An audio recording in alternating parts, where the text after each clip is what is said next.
देखिए यहाँ पे जय श्री राम के नारे नहीं लगाना, जिहाद फैलाना है, कैसे आतंक फैलाना है, ये अवैध में कोई कुछ नहीं बोल सकता। बोलेगा तो अपना सर कटवा लेगा। उनका घर जलाते थे, कुछ थे बम फोड़ते थे, बम बना रहे हैं, कहीं हथियार बना रहे हैं, नकली आधार कार्ड बन रहा है, आई कार्ड बन रहा है, क्या क्या पासपोर्ट बना रहे हैं कि अपन हिंदू ही नहीं कहला पा रहे, तो मतलब क्या। टीएमसी के कार्यकर्ता घर में घुस जाते थे, मारते थे, लूटते थे, कुटना होती थी। हाँ। तो क्या लगता है इस बार होगी क्या? नहीं बिल्कुल नहीं होगी। कारण क्या था, पहले वहाँ की लोकल पुलिस थी तो वो ममता जी का सपोर्ट करती थी। वहाँ उनकी सरकार आने के बाद लोग जीत गए, जो कैंडिडेट जो हार गए उनका विरोध करते थे, उनका घर जलाते थे, कुछ भी करते थे, बम फोड़ते थे। अब क्या था कि ममता जी की सरकार चली गई, इसमें बाहरी बल आए थे। इस बार केंद्रीय की सरकार ने दी थी, बाहरी पुलिस वाले आए थे, इसलिए उनकी दादागिरी खत्म हो गई, इसलिए बीजेपी सरकार आ गई। और फिर दूसरी बात ये आप बताओ, इस बार जिसका वोट था उन्होंने ही वोट डाला। पहले तो ये था कि जिसका वोट कौन डाले, क्योंकि राज उनका था, सरकार उनकी थी, पुलिस उनकी थी। लेकिन लोग तो ये बोल रहे हैं कि केंद्र सरकार ने ना बोले ना गुंडागिर्दी कर दी, बोले यहाँ पे। बिल्कुल नहीं करी। वो तो देखो हारने के बाद कुछ ना कुछ मुद्दा आदमी उठाता ही है, इसलिए उन्होंने अपना मुद्दा उठा रखा है कि भैया केंद्र सरकार क्या करेगी। आपको मैं बदल सकता हूँ, पब्लिक को बदल सकता हूँ। मैं तो दिल्ली का आदमी हूँ, मैं तो बंगाल से चुनाव लड़ रहा हूँ, तो मैं वहाँ की पब्लिक कैसे बदल सकता हूँ। पब्लिक ने वहाँ इस बार बीजेपी सरकार को चुना कि भैया हमारा भी विकास हो, हमारे राज्य का विकास हो, इसलिए सरकार ने, जनता ने वहाँ बीजेपी सरकार को चुना। अच्छा, ये जो सीमा सुरक्षा वाला मामला है वो क्या है? भी बहुत अच्छी बात है। अब सीमा सुरक्षा से ये होगा, जो बाहर की घुसपैठी बांग्लादेश के लोग आते थे और बंगाल में रहते थे, आपने देखा होगा टीवी में बताते हैं बम बना रहे हैं, कहीं हथियार बना रहे हैं, ये सब ममता जी के राज नहीं चल रहा है। नकली आधार कार्ड बन रहा है, आई कार्ड बन रहा है, क्या क्या पासपोर्ट बना रहे हैं, ये सब बांग्लादेश के जो लोग बाहरी लोग आते थे और ममता जी का उनका सपोर्ट रहता था, इसलिए वो करती थी, तो इसलिए उनका राज था, इसलिए ममता जी करते थे। अब ममता जी की सरकार गई, अब देखें इस 5 साल में बंगाल का कितना विकास होता है। हाँ। अच्छा, इस बार जो है ना वोट है ना जिस तरीके से डला है, तो आपको क्या लगता है ये ध्रुवीकरण हो गया क्या? नहीं, जो समझदार लोग थे, जो वोटिंग करने वाले लोग थे, जो पढ़े लिखे लोग थे, वो आगे युवा लोग आए, जो समझदार लोग आए, उन्होंने वोटिंग करी है, इसलिए वोट प्रतिशत बढ़ा है। और उन्होंने दूसरी बात, उन्होंने बीजेपी को चुना, काम करने वाली पार्टी को चुना, इसलिए ही आप बीजेपी सरकार आई है। और आप देख रहे हो आज का हिंदू मुस्लिम चल रहा है, तो हिंदू जितने भी था वो लोग जाग गए, भैया ये क्या हो रहा है। अपने देश में रह के अपन हिंदू ही नहीं कहला पा रहे, तो मतलब क्या। अच्छा, तो ये बांग्लादेश के अंदर जो हिंसा हुई थी उसका रिफ्लेक्शन है क्या? बिल्कुल है, बहुत फर्क पड़ गया, हिंदू जाग गया। हर हिंदू चाहता है कि भैया हिंदुस्तान में हिंदू ही होना चाहिए। लेकिन ठीक है, पाकिस्तान से जो आए हैं, पाकिस्तानी जो हैं, वो आके घुसपैठी करते हैं, बांग्लादेश घुसपैठी करते हैं और आके यहीं पे आतंक मचाते हैं, आपस में लड़ाते हैं, बस यही चल रहा था। ममता बनर्जी तो ये बोलती थी कि बोले है ना बांग्लादेश और ये ना पाकिस्तान भी तो भारत के हिस्से थे। अब अलग हो गए, पहले थे ना, पहले थे, अब तो अलग हो गए ना। अब उसकी ममता क्या करे, पहले तो बंगाल भी अलग हो गया, पाकिस्तान वालों को पाकिस्तान की जमीन दे दी, बांग्लादेश को दे दी, भैया तुम अलग अलग हो गए, आप आओ, स्वागत है। ममता बनर्जी की 2 लड़की थी, दोनों लड़की की शादी कर दी, वो उनके ससुराल चली गई, तो क्या वो अब इनके घर की वो हो गई क्या, मुखिया हो गई क्या ममता बनर्जी की? ये ममता बनर्जी से पूछा जाए। अच्छा, हाँ, तो अब आप ही बोलो, नाम बताएं गुरुजी। धनेंद्र त्रिपाठी जी। ये जो है ना वहाँ जो डेमोग्राफी चेंज का मामला चलता है वो क्या है? वहाँ डेमोग्राफी का मामला इसलिए चल रहा था क्योंकि एक्चुअली वहाँ का हिंदू जो था वो डर रहा था, दबा हुआ था। टीएमसी के कार्यकर्ता घर में घुस जाते थे, मारते थे, लूटते थे, कुछ भी करते थे। उन लोगों के ऊपर ममता बनर्जी ने कोई कार्रवाई नहीं होने दी, उनके दिल खुले थे, हिंदू डर गया था। अब की से क्या हुआ, केंद्र से जो बल गया, केंद्रीय बल ने वहाँ का जो लोकल पुलिस बल था उनको किसी प्रकार का हस्तक्षेप नहीं करने दिया। SRI जो लागू हुआ उसमें जो मुस्लिम घुसपैठिए थे उनका जितना भी वोट बैंक था पूरा कट गया था। हिंदू वोट बैंक और मुस्लिम वोट बैंक, हिंदू वोट बैंक एक हो गया था, इसलिए बीजेपी की वहाँ सरकार बन गई। मुसलमान वोट बैंक 3 जगह बट गया, कुछ ममता बनर्जी में बट गया, कुछ कांग्रेस में बट गया, कुछ वो कबीर में बैठ गया, कुछ ओबीसी वाले ले गए। इसलिए वहाँ बीजेपी की सरकार बन गई। जागो हिंदू जागो। मैं तो फिर कहता हूँ पूरा देश का हिंदू जाग जाए, एक मर्तबा मुसलमानों को देश से बाहर निकाल दिया जाए। अपना नाम बताओ। रमेश कुमार प्रजापति। बंगाल जो चुनाव हुआ है उसको आप किस नजरिए से देखते हैं, उसका परिणाम?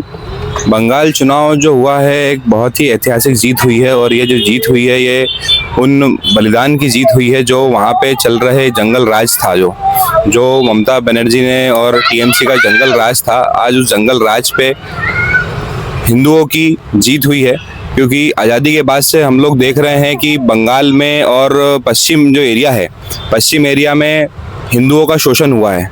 हमने शुरू से देखा शोषण हुआ है, और आज जो ये जीत हुई है ये उन हिंदुओं की जीत है, उन बलिदानियों की जीत है, श्यामा प्रसाद मुखर्जी की जीत है ये, जिन्होंने वहाँ बलिदान दिया, इतना लड़के इतने जंगल राज में खड़े रहे अपना झंडा पकड़कर, ये उन सभी की जीत है। अच्छा, मेरा सवाल उसमें ना मर्म क्या समझते हैं आप, है ना, जनता एकदम से इतनी है सीटों से कैसे पलट दिया?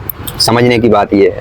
क्या होता है कि कभी जो एंटी इनकम्बेंसी होती है वो हावी पड़ जाती है, और जो ममता बनर्जी थी वहाँ पे, सरकार जो थी वहाँ पे टीएमसी की, तो उन्होंने उतना जंगल राज फैला दिया था वहाँ पे, इतना गुंडागर्दी, कोई इंसान अपनी बात नहीं रख सकता था। अभी हाल ही में मैं पश्चिम बंगाल गया था, वहाँ पे एक मंदिर है, मंदिर के दर्शन करने के लिए हम लोग गए थे, तो वहाँ पे कोई जय श्री राम के नारे नहीं लगा सकता था।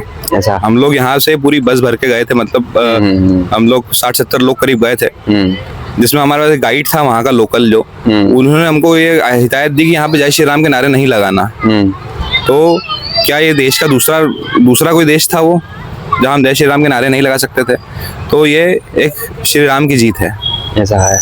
अच्छा, वहाँ पे ये जो चुनाव के जीत के बाद जैसे ना रुझान आने लगे थे लोगों की बात से, और ममता बनर्जी जिस तरीके से बोल रही थी, तो बांग्लादेश की जो संसद है उसके अंदर वहाँ पे एक विषय उठा कि यदि वहाँ परिवर्तन होता है तो हमारे लिए समस्या बढ़ जाएगी। उनके लिए खतरा ये बढ़ जाएगा कि जो पश्चिम बंगाल में ममता यदि उनका समर्थन करती थी कि वहाँ से जो गुंडे बुलाती थी, वो वहाँ से गुंडे बुला के यहाँ पे जो फर्जी वोटिंग करवाती थी, यहाँ पे जो गुंडागर्दी और दंगाई कराते थे, दंगाई जो वहाँ से आते थे, वो यहाँ नहीं आ पाएंगे अब। और उनका नुकसान ये है उसमें कि उन लोगों को फंडिंग जो होती थी, टेरर फंडिंग जो होती थी, वो भी बंद हो जाएगी, क्योंकि पश्चिम बंगाल में हम देख रहे हैं कि वहाँ बॉर्डर 600 किलोमीटर की बॉर्डर जो फेंसिंग होना है वो नहीं हुई है, तो वो फेंसिंग भी अभी होना बाकी है। अब ये सरकार आ गई है, फेंसिंग भी वहाँ तो होगी और इससे टेरर भी कम होगा।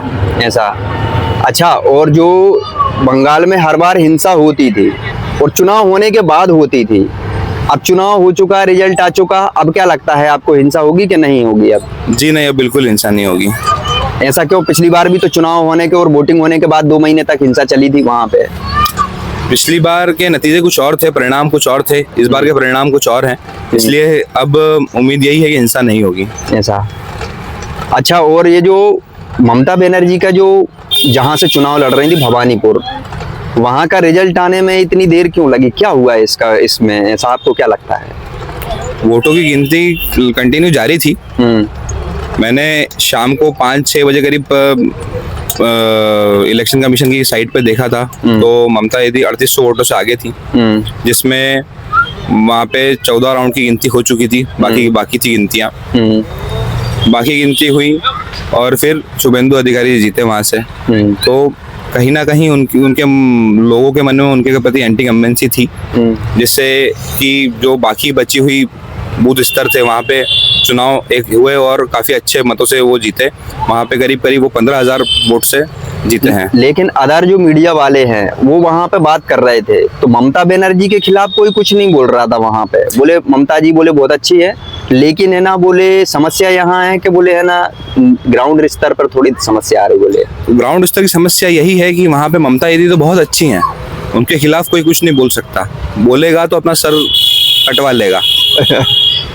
तो दिक्कत यही है कि आवाज नहीं उठा सकता। इसी को जंगल राज कहते हैं। ऐसा? इसी को जंगल राज कहते हैं कि जिसके विरोध में कोई आवाज ना उठा सके।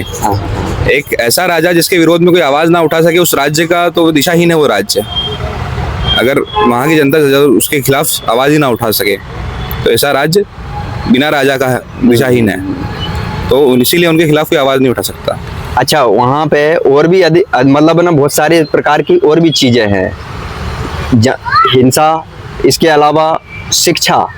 शिक्षा में क्या होगा इस बार, है ना, आपको क्या लगता है परिवर्तन आएगा? शिक्षा में बड़ा बदलाव आएगा। जैसा कि हम उत्तर प्रदेश में देखते हैं, उत्तर प्रदेश की शिक्षा प्रणाली जो है वो काफी अच्छी है। हमारे एमपी की जो शिक्षा प्रणाली है वो भी बहुत अच्छी है। उत्तर प्रदेश में हमने देखा जब तक बीजेपी गवर्नमेंट नहीं बनी थी वहाँ पे, तो वहाँ पे जो अवैध मदरसे काफी ज्यादा चला जा रहे थे। उन अवैध मदरसों में आप देखते हैं क्या होता है, उन अवैध मदरसों में सिखाया जाता है कि जिहाद सिखाया जाता है। जिहाद सिखाया जाता है बच्चों को कि कैसे जिहाद फैलाना है, कैसे आतंक फैलाना है, ये अवैध मदरसों में ये सिखाया जाता है। यही स्थिति आज पश्चिम बंगाल की भी है। पश्चिम बंगाल में कई अवैध मदरसे आज भी चल रहे हैं, तो जिनको अभी जो सरकार आई है, तत्कालीन सरकार है, उनसे उम्मीद यही है कि वो अवैध मदरसों को बंद करेगी और आगे शिक्षा प्रणाली को और बेहतर करेगी।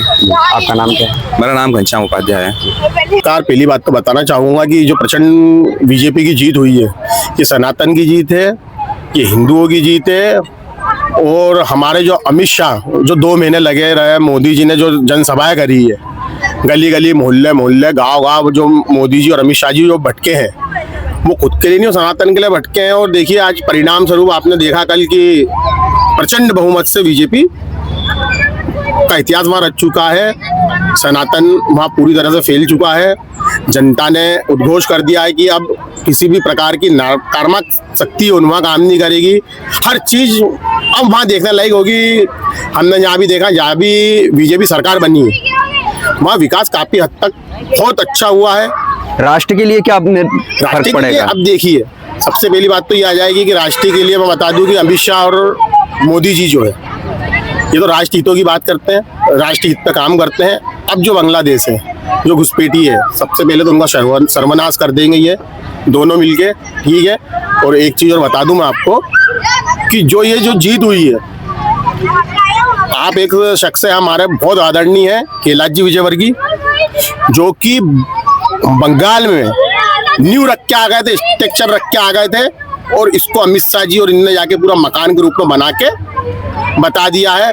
तो तहे दिल से हम कैलाश जी का बहुत बहुत धन्यवाद करते हैं कि जो उन्होंने जो निडरता से वहाँ जो लड़े कैलाश जी।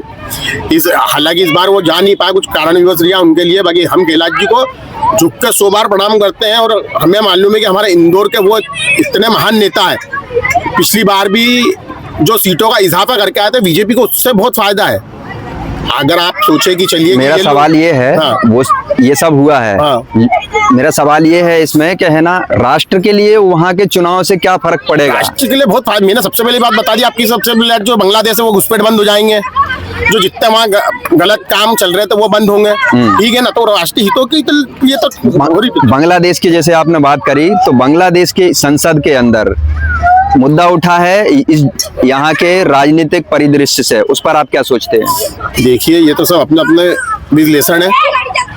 अभी जो हाल फिलहाल जो हुआ है, अपन तो उसकी बात करें, राष्ट्रीय हित की बात करें, तो राष्ट्रीय हित में तो बीजेपी काम करती आ रही है, समझ रहे आप। राष्ट्रीय हित में बीजेपी काम कर रही है, तो अब तो बोलने की जरूरत ही नहीं कि वहाँ क्या बदलेगा क्या नहीं बदलेगा। हर जनता, हर प्रत्येक व्यक्ति को मालूम है कि बंगाल का स्वरूप बदलने वाला है। बंगाल बिल्कुल, अब दुनिया देखी कि बंगाल को देखिए, वहाँ ऐसा नहीं कि व्यापार नहीं, हर चीज है बंगाल में, ठीक है। अभी तक वो चला नहीं, ममता दीदी थी वो चला नहीं पाई, ठीक है, विकास कर नहीं पाई। अब जैसे हमारे मोदी जी, अमित शाह जी जो है, और हमारा ऐसा नहीं, कैलाश जी की बहुत बड़ी भूमिका है। हम अगर ये तीनों मिलके वहाँ, मेरे हिसाब से तो इतिहास रच देंगे, और आने वाले सालों में कभी वहाँ ये EMT TMC देखने को नहीं मिलेगी। बीजेपी प्रचंड बहुमतों से विजयी होगी। और हम तो चाहते हैं कि हर देश में, प्रत्येक जो मध्य प्रदेश, बंगाल का एक नेचर है, बंगाल में जो भी सत्ता में आया है 15 साल से कम कोई भी नहीं रहा। उसको देख के आप क्या बोल रहे हैं? 15 साल नहीं, मैं तो कह रहा हूँ आज जीवन हो गई है बीजेपी। आप बीजेपी का इतिहास उठा के देख लिए कि जहाँ जहाँ गई है वहां से हटी नहीं है। तो सभी को मैं धन्यवाद और बंगाल की जनता का हाथ जोड़ के प्रणाम और सर झुका के उनको नमन करता हूँ। उन्होंने जो बीजेपी का साथ दिया, उन्होंने उनके विकास का साथ दिया, उन्होंने जो बच्चों का भविष्य उसका साथ दिया। अब वहाँ पता चलेगा, देखना आने वाले, मैं बता रहा हूँ कि बहुत ज्यादा नहीं, 2-3 साल में बंगाल को बीजेपी स्वर्ग बना देगी, और मुझे मालूम है। वहाँ जो हिंसा होती है वो होती आ रही है, वो रुकेगी कि नहीं? ये पहला ऐसा चुनाव है कि जिसमें कोई हिंसा नहीं हुई, शांतिपूर्वक ये चुनाव निपटा है। लेकिन ठीक है। कुछ लोगों ने तो धमकियां दी हैं। अरे ये सब हर चीजों के में, हर चीज अच्छी होती है, हर चीज गलत होती है। बाकी मेरे हिसाब से वहाँ कोई बहुत बड़ी घटना नहीं घटी है, बिल्कुल शांतिपूर्वक चुनाव और शांतिपूर्वक परिणाम की घोषणा हुई। नहीं तो आपने देखा होगा पिछली बार चुनाव में, सबको मालूम है और सब जने जानते हैं। तो सीधा सीधा सो का मेरी तो एक ही बात है कि जहाँ जहाँ बीजेपी रहेगी वहाँ शांति रहेगा, अमन रहेगा, सुकून रहेगा। ठीक है, तो हम तो भैया मोदी फैक्टर लोग हैं, और अमित शाह जी जो है ये चाणक्य है, जो 2 महीने 3 महीने की जो उनकी फील्डिंग थी, 2-3 महीने की फील्डिंग में कहाँ से डबल सीट लिया है। और अगर अमित शाह जी अगर वहाँ 1 साल ध्यान दे देते तो मेरे हिसाब से तो ममता दीदी का सुपड़ा साफ हो जाता, और ठीक हुआ, बहुत अच्छा हुआ। पिछले 2021 के जो चुनाव हुए थे तब भी 3 गुना सीट थी, 3 गुना से ज्यादा थी, और इस बार भी 3 गुना के लगभग। जो आप वोटों की बात करें तो वोटों में बहुत अच्छा इजाफा रहा इस बार बीजेपी के प्रति। लोगों ने बिल्कुल साथ दिया हर जगह से। मैं पूरा मेरा ध्यान था उस पर, हर जगह BJP plus plus plus plus plus में रही है। ठीक है, तो जनता ने भरपूर साथ दिया, बीजेपी का पूरा भरोसा जताया। और मेरे हिसाब से देखो बीजेपी पे जिस राज्यों ने भरोसा जताया, मेरे हिसाब से तो बीजेपी उन लोग पे खरी उतरी है। ठीक है, अपना नाम बताएं। मेरा नाम विजय मराठा।